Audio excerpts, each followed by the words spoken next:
Hello everyone. As I promised you, I am back with a series on 10th class physics.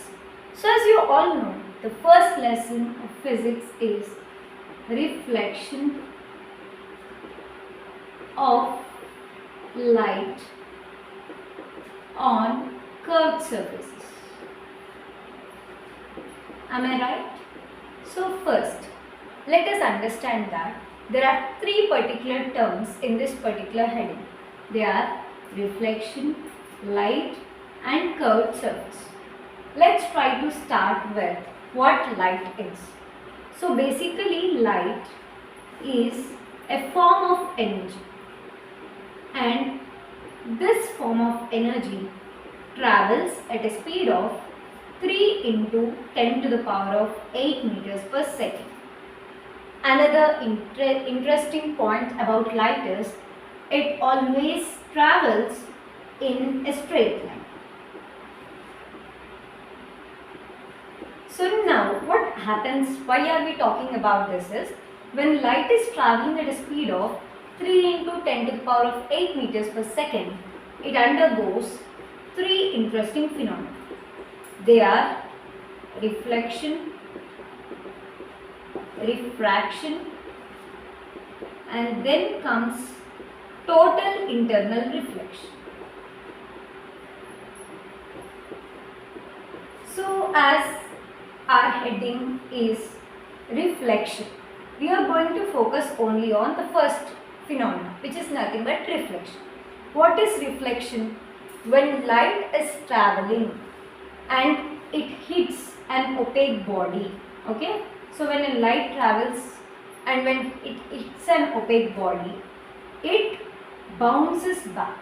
So the ray which is incident, we call it as incident ray, and the ray which bounces back, we call it as reflected ray. So simply we can define reflection as bouncing back of light.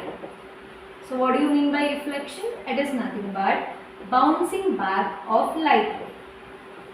Okay, so we are done with reflection, we are done with light. We are here with curved surface. I hope this is clear. Let's go with curved surface.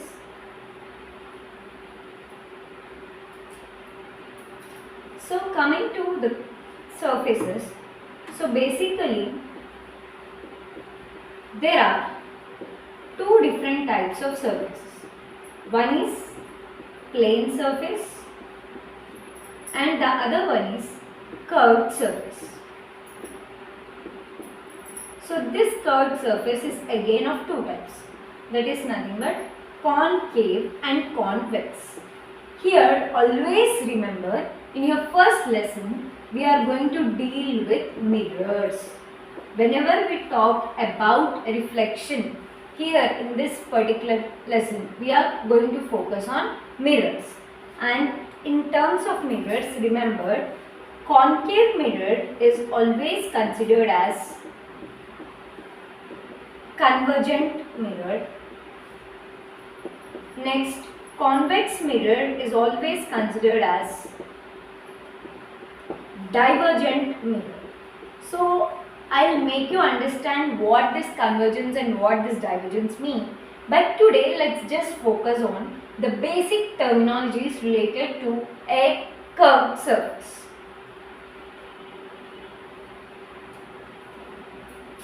So now if we see here, this is your curved surface and these lines indicate this outer surface is non-reflecting surface, whereas the inner surface is reflecting surface. So now there are certain terminologies related to mirror. They are, this particular term we call it as pole. Here in between you will have focal point. Here you will have center of curvature, and the distance between pole and center of curvature we call it as radius of curvature. The distance between pole and focal point we call it as focal length, and this line which we are drawing exactly in the center we call it as principal principal axis. Principal axis. Always remember the distance between the pole and center of curvature. We call it as radius of curvature r. The distance between pole and focal point is focal length, which is small f, and always the radius of curvature is 2 times of focal length. This is a relation to be remembered. Radius of curvature is always 2 times of focal length. And let me explain you basically what these terms are. The center of curvature is nothing but the center of the curve. And what is this focal point? So I told you earlier that concave mirror is a convergent mirror and convex mirror is a divergent mirror, right? So how do you say whether it is convergent or whether it is divergent?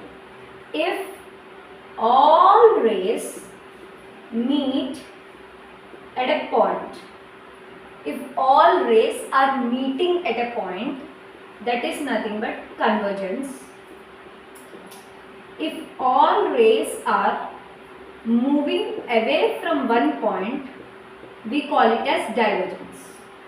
Remember, if all rays are coming together at a point, we call it as convergence. If all rays are moving away from the point, we call it as divergence. So, in a concave mirror, all the rays will come together at focal point. That is the reason we call it as convergent mirror.